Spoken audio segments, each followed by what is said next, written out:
no further ado, excited to introduce Dr. Akeia de Barros Gomes. I'm fortunate to know Akeia as a member of the Connecticut Humanities Board of Directors. She is the director of the Center for Black History at the Newport Historical Society and is a visiting scholar and adjunct lecturer at Brown University's Center for the Study of Slavery and Justice. She was lead curator for the 2024 Mystic Seaport Museum exhibition, Entwined Freedom, Sovereignty, and the Sea, a project that recovers Dawnland, Indigenous, African, and African descended maritime narratives. Akeia?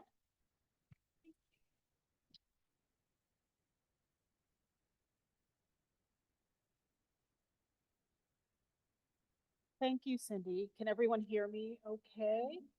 No? How about now?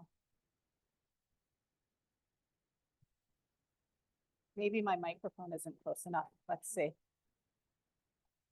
Usually my volume is not. It's an issue the other way, not that people can't hear me. How about that? Is that better?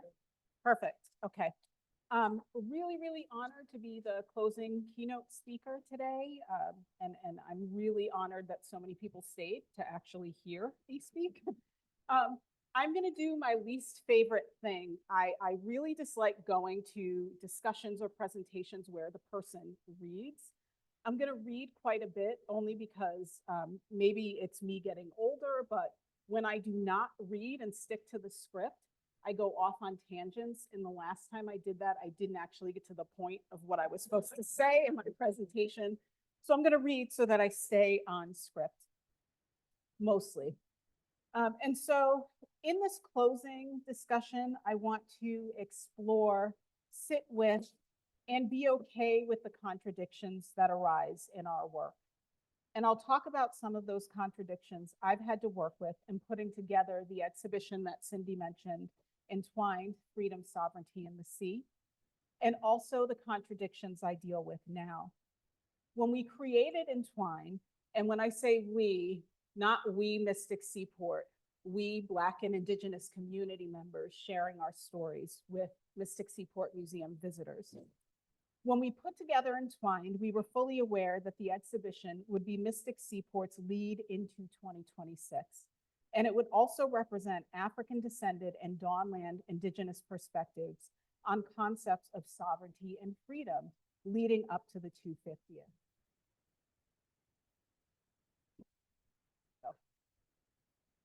So before I do a deep dive into this, I want to share a story with you about nostalgia. And it's a lesson about nostalgia that I learned from my son when he was about 6 or 7.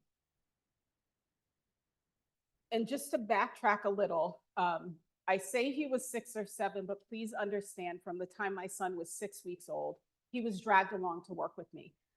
Whether it was out in the field, whether it was to classes I was taking or classes I was teaching, he was there a lot. And if you're parents, you know, you think your kids aren't listening, but they are. And sometimes they use it against you, right? And so my son was about 6 or 7 and we were out running errands. And it was around lunchtime and I said to him, hey, let's go to Johnny Rockets and I'll get you a hamburger and a milkshake.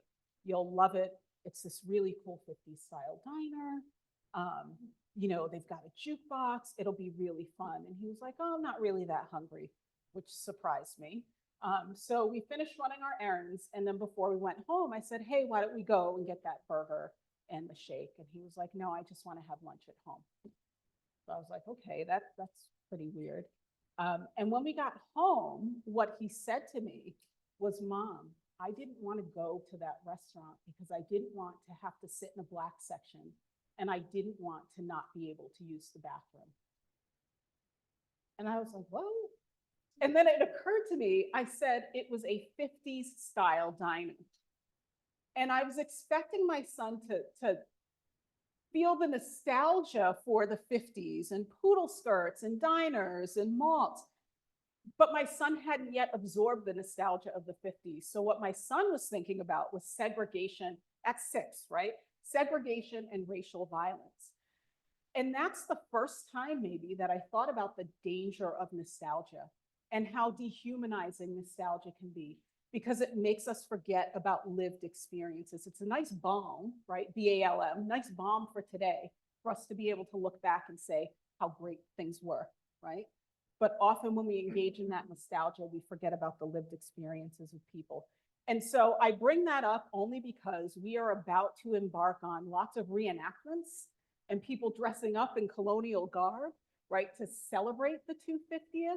And so I wanted to point out the danger of clinging to nostalgia like that when we engage in these histories.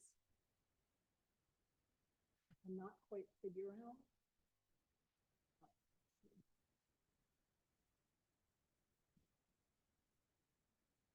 Sorry. So one of the contradictions for me is this. In 1776, when the nation state was created, we, and if I say we in this presentation, please know I am talking about we as an African descended person and we as the indigenous people I work with to tell these histories. When the nation state was created, we were slaves, we were uncitizens, and we were merciless savages. We were never meant to belong. So how can our stories of the 250th hold equal weight when we were never envisioned as equal partners in this process of nation building? And how do we engage in these stories and engage authentically without it being a story based on our trauma? I'll start by saying this. Favorite quote from one of my favorite books ever. From a certain point of view, the universe seems to be composed of paradoxes, but everything resolves. That is the function of contradiction. And I'll start by saying that for me, it's okay that all of this is a paradox and full of contradictions. Because within African worldview, contradiction is the order of the day. And so the world is envisioned like this. That's a model of the entire universe within African worldview. Nothing is neat and tidy.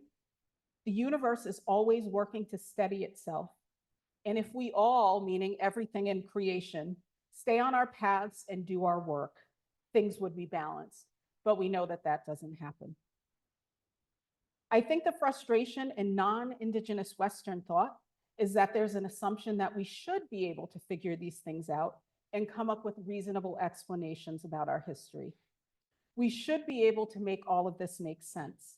Make this cycle of time, make this cycle stop and have it become a clear line of past, present, and future. In African spirituality and in many Indigenous worldviews, that's a really bold assumption for humans to make, and it often gets us into trouble.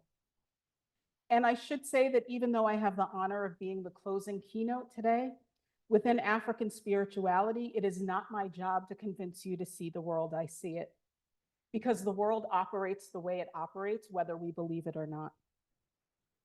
So everything I'm going to say from here on out comes from this point of view, this worldview of time being a cycle. And it very much guides me personally and within my scholarship. So back to the 250th, my favorite movie. I hated it as a kid. It was one of, if any of you had this experience, my dad made me watch this every time it came on TV, and I hated it. I will tell you now, my gift last Christmas, and here's me going off on a tangent. My gift last Christmas, my husband-to-be got me the poncho that Blondie wears. And that's how much I love this movie. And now whenever it comes on TV, I wear the poncho and I sit and watch it. And so back to the 250th, right? The good, the bad, the ugly of this particular acknowledgement. How do we acknowledge the Declaration as an achievement in the Western concept of democracy without minimizing the violence of colonialism, slavery, and dispossession that made this democracy possible in the first place? Can we celebrate when we know that the nation and its democracy was built upon colonialism, slavery, and dispossession, and by definition then cannot be a true democracy? And how do we center the reality of colonialism, slavery, and dispossession and survivance of them without minimizing the impact of the Declaration both nationally and globally. One way to sit with and possibly overcome some of these contradictions is to change our conceptualization of freedom. Freedom is static and an abstraction. Freedom making is active work.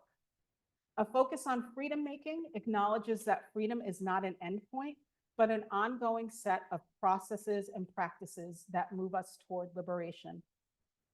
Our Black and Indigenous freedom making predates the Declaration.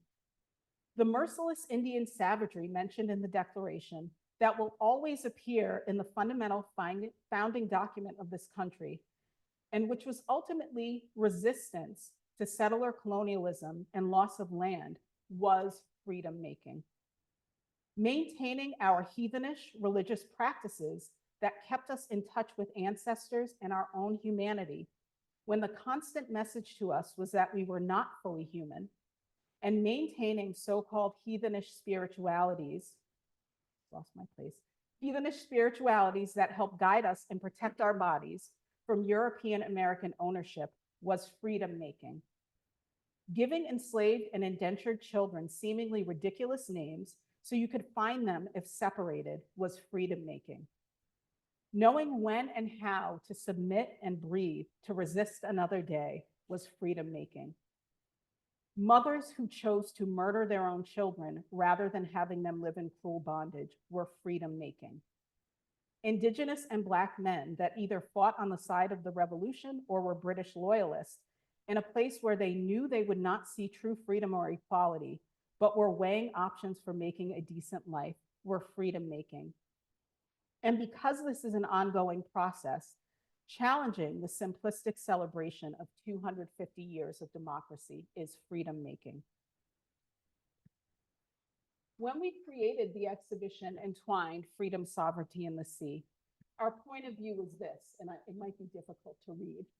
What if the legitimate, accepted, validated story for the Dawnland or New England from the beginning of time until the present had always been told through Black and Indigenous voices? How would we tell the history of this region? What if our definitions of creation, sovereignty, kin, and freedom guided the conversation? And ultimately, would the 250th be significant to us at all? If we ask Black and Indigenous people what date most defines our freedom, would that date be 1776? In 1776, if you were Indigenous, your land was being taken and you were subject to acts of genocide. What difference does a declaration that freed our colonizers from the British actually make in that context? How would you then interpret the 250th? Is it even a significant marker of anything for you and your ancestors? If the story had always been told through African descended and Indigenous voices, would a group of elite European American men sitting at a table to sign a document to throw off their chains of oppression, but not yours, have any significance? If you were enslaved, did it even matter if you were enslaved under British rule or under the new American government? Is a celebration of the 250th one that actually removes you from discussions of freedom because your freedom was not part of it?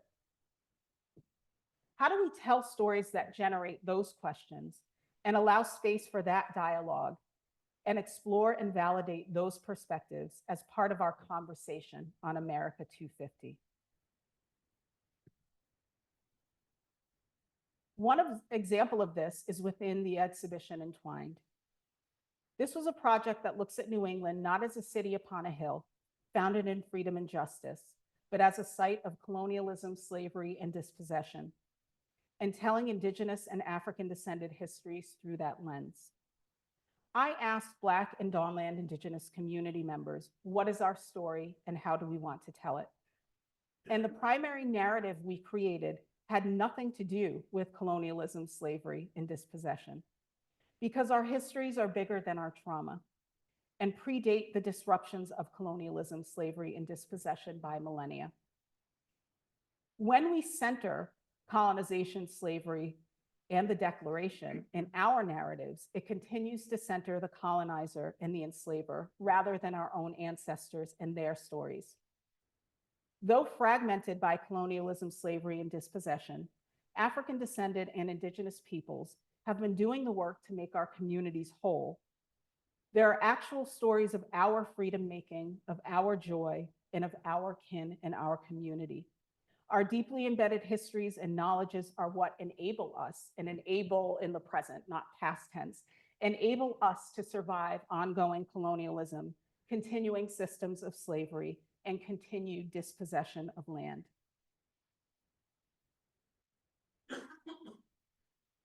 And you do not have to read all of this. I just want to point out a couple of things, and I'm going to run and grab a tissue while I'm talking. Because the dry air has got me. So I will tell you, as I have my back turned to all of you, sorry, I will tell you that this exhibition narrative was created during that first meeting when I asked committee members, what is our story and how do we want to tell it? And I was furiously taking notes, there we go. I was furiously taking notes during that conversation so that I could go home and write down a synopsis of what we talked about. And this is what it was. We can't ignore the trauma of colonialism, slavery, and dispossession, but that is not the sum of our stories. And so I just want to point out a couple of important points. I mean, it's all important. And if you go to see the exhibit, you get to see community members reciting this on video. That's your introduction to the exhibit. That and the vessel that was on the previous slide. First two words that introduce people to the exhibit are Kuta and Kalunga. And that was important for a few reasons. One, we wanted to use ancestral languages. Throughout the exhibition, when you see Dawnland Indigenous language, it is always Pequot language because Mystic Seaport Museum is on Pequot land. There are a variety of African languages represented because we wanted to make sure that we were honoring the diversity of Africans that were brought here. Beyond the use of language, right, there's freedom making in use of ancestral language because you are using the worldview of your ancestors and you are validating it when you're using that language. Beyond that, translation isn't always perfect, right? And so if I say Atlantic Ocean, we think the body of water. If you say Kuta or Kalunga, what you are talking about is divine feminine space, a place of creation, a place of rebirth, a home for ancestors, without adding any adjectives or any of those things I said, right? And so we wanted to make sure that our maritime story started with that concept of waterways. Time is a cycle, not linear. And we wanted to make sure that we reinforce that throughout the exhibition. The sovereignty of indigenous nations was something we felt was important. Dawnland, using Dawnland rather than New England, because what was New England supposed to mean? The indigenous people were supposed to go away, and England was supposed to be recreated in this place. And we didn't want to reinforce that through language. We wanted to reinforce that for indigenous people, this is the land where people greet the sun. This is the land of the first light. And then finally, not finally, but the power of our ancestors of paramount importance, right? And then finally, the enduring legacy, strength, and resilience of our people. It is not a doom and gloom story. It is a story of survival.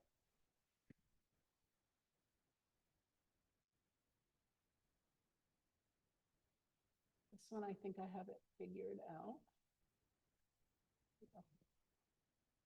So within the exhibition, we delve into millennia-old knowledges like the story of Sky Woman and Turtle Island, which are often treated as myths, but contain deeply embedded ecological knowledges, and we wanted to make sure we were honoring that. Reclaiming these stories in indigenous languages and maintaining the worldview of ancestors, in spite of your knowledge being appropriated and trivialized, is freedom-making. And within the exhibit, the reason that I have this image here, if you're not familiar with the story of Sky Woman and why this is called Turtle Island, I will very briefly generalize. It's a story about a woman who fell from the sky, was looking for a place to have her children, landed on the back of a turtle. A muskrat gave her a handful of dirt that was then spread over the turtle's back, and that became North America. Typically, when told outside of indigenous communities, treated as a children's story or a myth.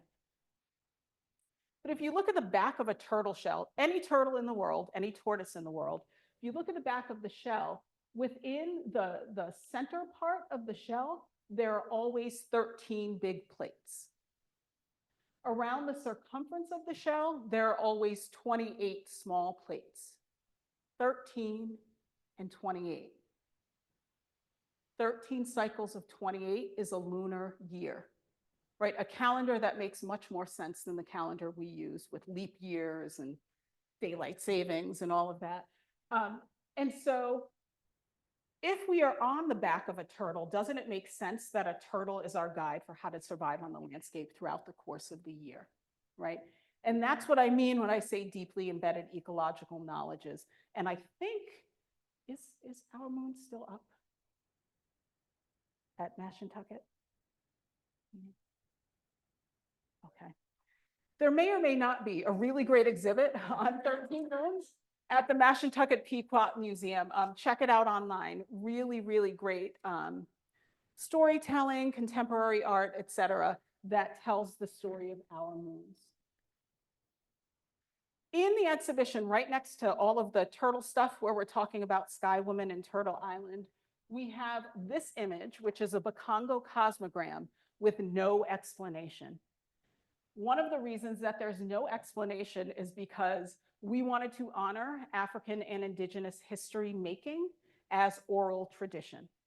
So everyone who was in that exhibition space as a guide has had 30 hours of training to be able to be a storyteller within that space. But we've got this right next to the story of Sky Woman and Turtle Island. And this is actually an image when I used to teach African spirituality, would take us about a week to explore. This is that crazy picture I had on the other where I tried to draw a squiggly line across with the circle. That's what I was trying to replicate. This is actually a sub-Saharan model of the entire universe and everything in it, which is why it took me the full week to go over, but I'll try and do it in like a minute or less here. So the reason that we have that near the story of Sky Woman is this model of the universe is also symbolized by a tortoise's back. So turtle stories, lunar calendars in sub-Saharan Africa, as well as here in the Dawnland. The cycle you see on the outside, the lines with the arrows or the arcs with the arrows, that is movement. That could be movement of time, movement of the cosmos, movement of our lives, movement of the sun, movement of the moon. It is movement, right? Everything has a cycle. Everything is born, lives, dies, and is reborn. And one of the things I used to say when I would teach this to my students is this concept isn't so far from Western science and Western theory. It's just that Africans and indigenous people figured out the second law of thermodynamics before scientists did, right? Nothing is ever created or destroyed. It just keeps going in cycles. The black circle on the right is fire, but is also birth. The red circle is peak life. It is also divine masculine. The white circle is death. And then the yellow circle is ancestorhood and conception, which is kind of the same thing, right? And so we're all born, we live, we die, we become ancestors, and some of us are reborn. Just like the sun comes up over the Kalunga, that middle line, that word I used in the intro, Kalunga is actually water, any body of water, but the Kalunga River, right, or the Kalunga is the ocean or any waterway that ancestors reside in. So you die, you go back into the Kalunga, you become an ancestor or Mpemba, that's actually what that word means, while you were waiting to be reborn. And so we wanted to make sure that we were validating these perspectives and these worldviews without trivializing them. And so within this exhibition for Black and Indigenous community members who choose these stories, and this narrative, and using this exhibition to connect to our ancestors, connecting to this knowledge, reclaiming it, and validating it is also freedom making. And so how is this freedom making realized in history? What are the stories we can tell about this freedom making? When we tell the story of Ebo landing from a Western perspective, and so very quickly, if you're not familiar with the story, really well-known story, particularly in the Southeast, a slave ship arrives in the South Carolina Sea Islands, the enslaved, rather than going onto land and becoming enslaved, turn around and walk right back into the water. And so historically, this is framed as a mass suicide. But within African worldview, they were flying home, they were going home to their ancestors, they were being reborn, right? And so we can tell the story through that perspective and validate that worldview.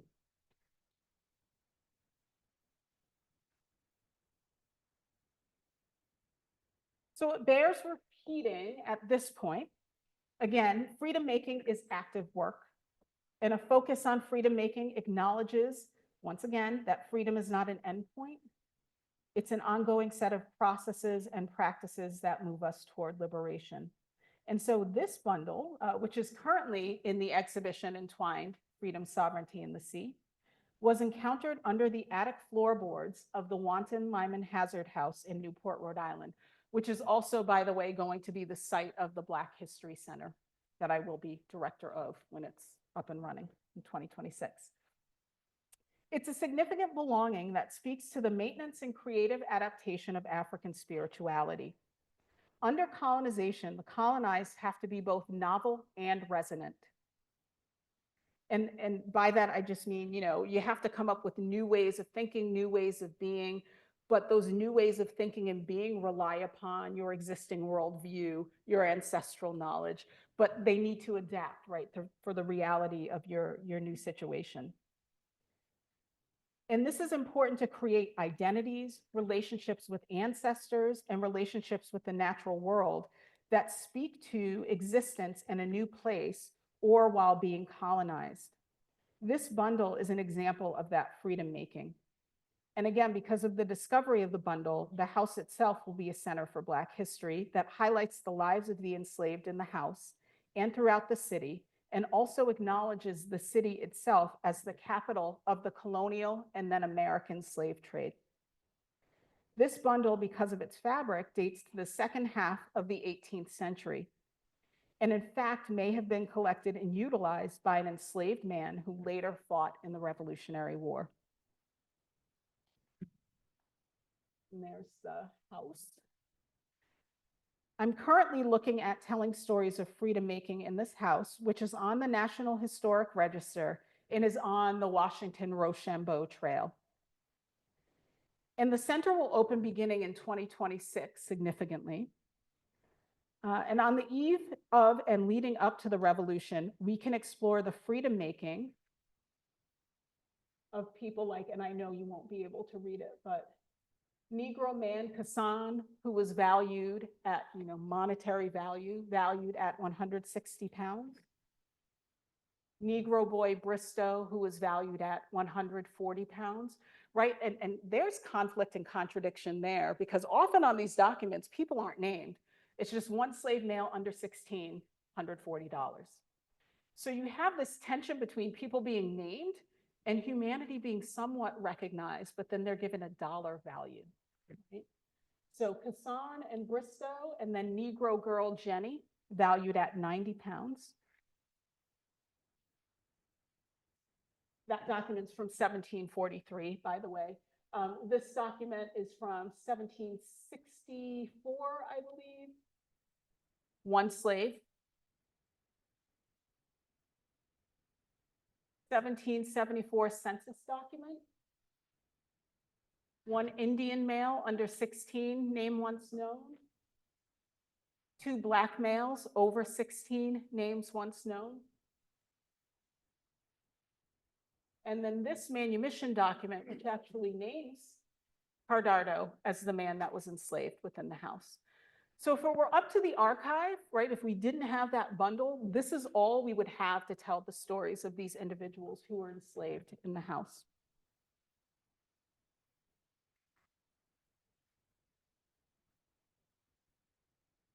And so in thinking about some of these contradictions in freedom, this is that same manumission for Cardardo. John Wanton manumits him from the state of slavery. But apparently Cardardo liked to drink a lot. And so John Wanton says, because he drinks a lot and cannot take care of himself, I'm going to remain his guardian. But he's not, even though I'm his guardian, he's not allowed to have any of my property when I die. He doesn't inherit anything from me. So Cardardo was in the state of limbo between legally being manumitted, but also legally under the guardianship of his former enslaver. And I just find this so overwhelming, maybe is the wrong word, but in many ways it speaks to African and Indigenous experiences with the Declaration and beyond, and our experiences of various types of unfreedoms and continued freedom making. And just to put a cap on this story, right, which happens on the eve of the Declaration being signed, late 1775, if you look into the archive a little bit more, you see why that manumission may have been written in that way. John Wanton was a Quaker. Quakers were not supposed to enslave people. Many Newport Quakers, especially the prosperous ones, were actively engaging in the slave trade, right? So John Wanton in May, right before Cardardo gets manumitted, is on this list, like this hit list that the Quakers are sending around saying, these are all the people we've told once, we've told twice, we've told 3 times to get rid of the people they enslaved, to manumit them, that they should not be holding people in bondage. And so John Wanton is called out in this document. And they're saying, you know, we're going to pick this up in our next meeting in August. We're going to talk about this in our next meeting. And then lo and behold, in September, Cardardo is manumitted, but under John Wanton's guardianship. So again, legally free, absolutely free, no. So what of all these contradictions then and now? I was recently part of a conversation where I was asked about statues and memorializing and memory. And so I thought I'd share, in thinking about commemorations and acknowledgements, this image I took of my favorite statue in the world ever. And it's my favorite statue because it captures how I personally and as a scholar engage in these histories and think about these histories and how I choose to engage with the complexities and contradictions. I saw the statue outside of the tomb of Ghana's first leader after independence, Kwame Nkrumah. He wasn't perfect, as most leaders are not. People got fed up with his rule and there was a coup. And during that coup, they decapitated his statue. The head went missing for almost 40 years. And then one day, this woman just showed up and handed over Kwame Nkrumah's head. And so what did they do when it was returned? They reinstalled it like this. This is a memorial that tells a story words cannot capture. The paradox of European colonialism, African independence that coincides with continued exploitation, states of unfreedom that exist after colonialism, and the Ghanaian lack of interest to clean that story up to make it palatable. It also represents the absence of needing history to represent a logical progression. This is a memorial that makes us sit with and accept the good, the bad, and the ugly. And so back to this slide, right? I use the 250th paradox in my title, not only because I'm obsessed with the concept of paradoxes right now, but I'm currently writing 2 or 3 articles that all have paradox in the title. But it's not just because of that. It's because the difference between a paradox and a contradiction is that a paradox appears to be a contradiction or something that doesn't make sense. But it only appears that way because we haven't wrapped our heads around the whole story, and maybe we never will. So it was within the contradictions that there are actually spaces for hope, for creativity, and resolution. Recognizing, embracing, and cycling through contradictions of freedom as we define it, and sometimes live up to it, but often don't, is how the paradox will ultimately be resolved. And I've spent the bulk of my time this afternoon addressing Black and Indigenous unfreedoms in the context of the 250th. But I'd like to end with a focus on the words of Paulo Freire, who reminds us that this is not just about Black and Indigenous unfreedoms and European American colonization, enslavement, and dispossession. Because, to quote him, an oppressive class can neither free itself or others, and the oppressed, fighting to be human, restore to the oppressors the humanity they had lost in the exercise of their oppression. The 250th is really a time for us to remember that this is about all of us. Do we want to simply celebrate or overemphasize the Declaration as an achievement and stay in the cycle of colonialism, slavery, and dispossession that birthed the nation? Or do we let that contradiction die and birth a new narrative that restores the pieces of humanity we've all lost in this current cycle? And so I have to tell you, as of this morning, that's where I was going to do like the mic drop and end. But I couldn't, because there was one more thing I wanted to bring up before I finished.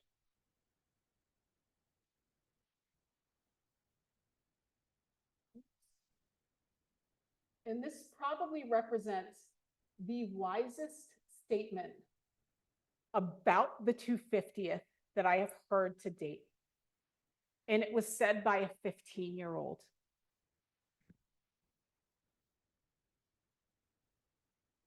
How dare we celebrate the 250th when we continue to colonize and subjugate other people around the world?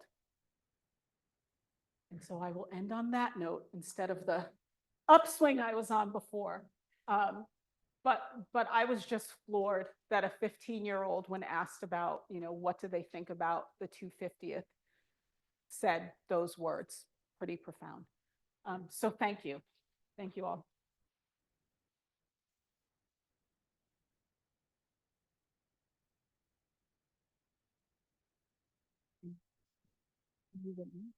Okay.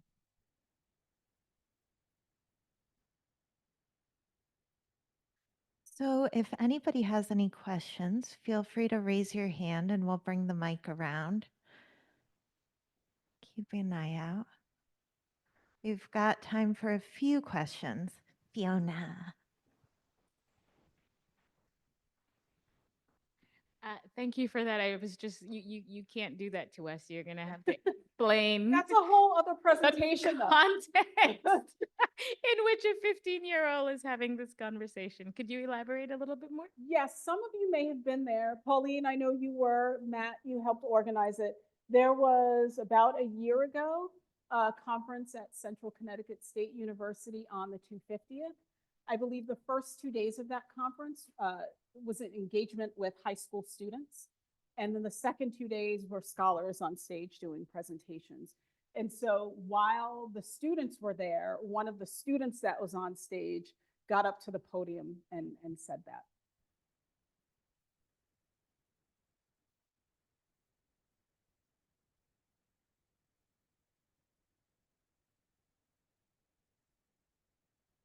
Hi, thanks, Akeia. That was amazing, just amazing. The only reason I was going to say anything was because you brought up the conference so we organized this conference last year at CCSU where we had students come in for 2 days, and these were kids, all high school age students from every part of Connecticut, rural, urban areas, and we brought them there to try and teach them about the Declaration of Independence and this period and the paradoxes and contradictions. And what we found out was they had an awful lot to teach us. And one of them actually said to me a statement sort of the same mind-boggling. He said, "Yeah, you adults don't think we have anything to say, but you're just not listening." So that I just wanted to offer that. I listened to that.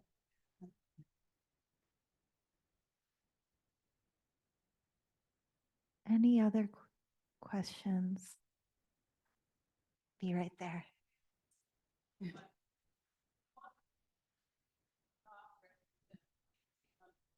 Oh, I'm sorry. So, probably incorporated organized territory.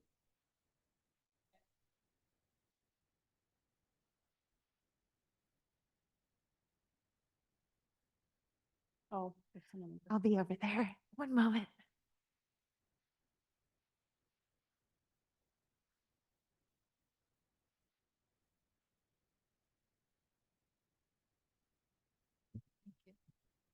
Hi. Can you talk a little bit more about that cycle where you talked about the different seasons and the physical and spiritual world? There was fire and then there was water. Can you talk a little bit more about that? And also, if we wanted to learn more about that cycle, where can we go to get more information about that? I could talk about this for days.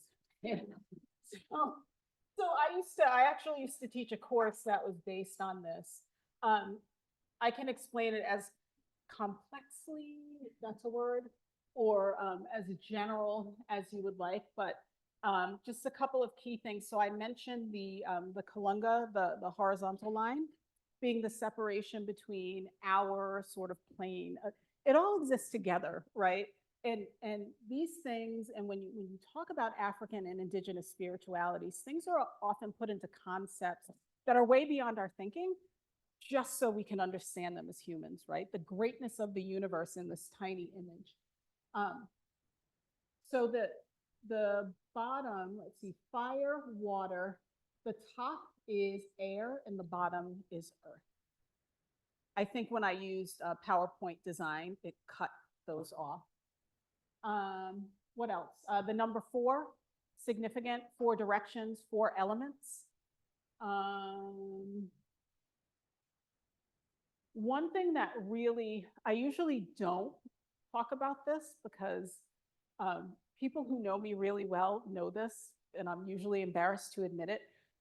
But the concept of the universe and outer space really scares me, like freaks me out. I don't like to think about it, right? But this is actually, and it's another case where I would tell my students, indigenous people figured this out before Western science proved it, right? If this is a model of the entire universe and it's all about birth, life, death, and rebirth, this actually represents what scientists now call black hole theory. That every universe exists within the black hole of another universe. A star dies and creates a black hole, and that's another universe. So our Big Bang, where we thought there was nothing and then there was a Big Bang and it created the universe, it was the death of a star, right, and the creation of a black hole that led to our universe. And the theory holds that all of the stars that die in our universe and create black holes spawn another universe. And so that is the absolute, right? That's the absolute thing that this cycle captures. It's bigger than just a single lifespan of a fly or a molecule or us or of our universe. It's bigger than that. But it's put into a concept we can understand, a circle with a cross through it. I don't know if that answers any of. And if you want to know more about it, you can email me. I've got plenty of resources on it. Again, I shouldn't say plenty of resources, right? This is something that has always been passed down orally.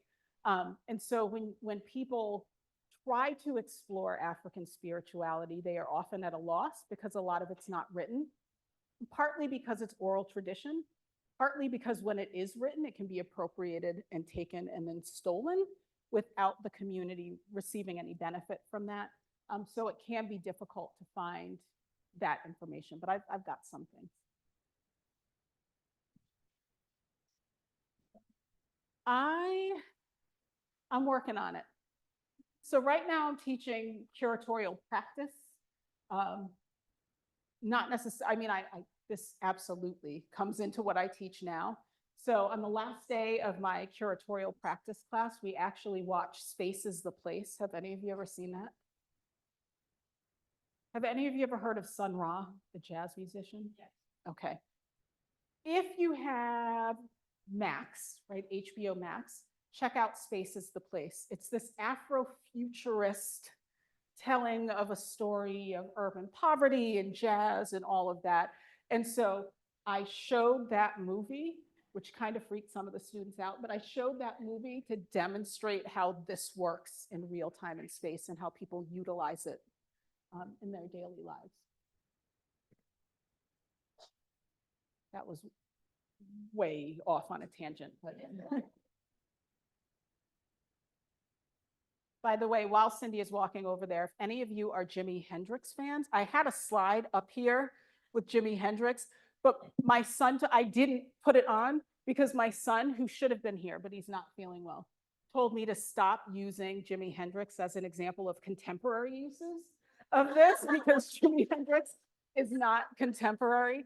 But if you listen to his music, you will often hear, you know, though it's said to be psychedelic and 60s, it has a lot of African spirituality in it. And so the slide that I usually show with Jimi Hendrix is about the song 1983, A Merman I Should Turn to Be, where he has lyrics about being sick of living in this war-torn world. And so he's going to take his lover's hand and they're going to walk into the sea. And he says, not to die, but to be reborn forever and ever and ever. And so that is this cosmogram. And he's singing about this process. So, go ahead, sorry. Oh, there you are. Did you finish? Yeah, right over here. So, working as a 250 committee, I find that we're trying to balance, there's people who are really into this. And a lot of times they are more in that very white, nostalgic kind of place of we're going to celebrate the heroes that we've always celebrated and had, you know, and then trying to engage communities of color who don't feel invested in this, that don't feel like this is about them. How do you balance that? Yeah, I mean, that's a difficult question. And I think we're all grappling with that, right? The people who think that that was America's peak greatness and don't want to talk about anything else, don't want to make it complex, want it to be a story of heroes and villains as opposed to the more complex narrative we know it is. The best way, I think, I mean, we're not there yet. I think there has to be a lot of dialogue around the 250th. So maybe this time around, we will not have that full coming together of all communities to acknowledge in the way that we now feel is most appropriate to do that. But if there can be conversations and dialogue, why do you think we should only celebrate? Why do you think we should ignore the reality of slavery? Why do you think we should ignore the reality of genocide in the telling of this marker for this nation? And conversely, why do you think we have to keep talking about slavery? Why do you think we have to keep talking about genocide? Right? People who are willing to have that dialogue, I think, are the ones who will move things forward. There are people who just don't want to have that dialogue and they want to celebrate, right? Or they just want it to be, there was nothing good about that moment. We're still dealing with the legacy. There are people who don't want to move beyond that, which is unfortunate because I think dialogue is key. That's like such a non-answer to your question, but I think the people who want to do what they want to do and want to close their ears to other narrations, other parts of the story are not going to be moved, not at this point. I think we have time for one last question. Thought I saw another hand earlier, but This lady, sorry that I'm pointing. My mom would be very upset that I'm doing that, but I wanted her to.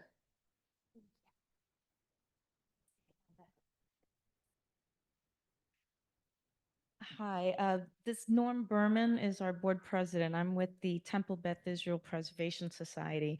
I cannot help but be moved by so many similarities between African culture and Judaism. The cycles of the moon, right, and versus the Gregorian calendar. Um, God, there's a whole bunch of other things, but I was just wondering, we have been trying to engage the African American community, and we really just have not been successful. And I'm being honest. Do you have any tips for us? Because we want to work together. We're not looking to parachute in and fix anything. We want to work together.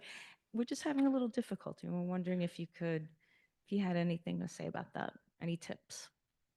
I think the only way it's ever been successful for me is beyond project, right? Creating real sustainable relationships. So showing my face at events that have nothing to do with what I want to engage with, right, in that community. So showing up for events, showing your face, showing that you have a vested interest in the community beyond the work that we're trying to do goes a really long way. And I've been told time and time again that that made all the difference with people between trusting and not trusting me, that I show up. And it seems like such a small thing, right? But when I was working on the exhibit, I would, on off hours, attend book clubs, attend meetings, attend powwows, attend conversations, just so people knew I cared about the community beyond the work that I was doing. So I think that's probably the biggest, but ask him. He's the king of that. So ask Jason. But you made me think of something because that has been brought to my attention before. And the reason it was brought to my attention, I was giving a presentation on African spirituality, and I used the word ashe, which is breath, breathing life, right? Life force, life energy. And someone came up to me afterwards and said the same thing, that there are so many similarities. I wish we could co-present. But he said, you know, ashe, the way you described it, it's the same as Hashem,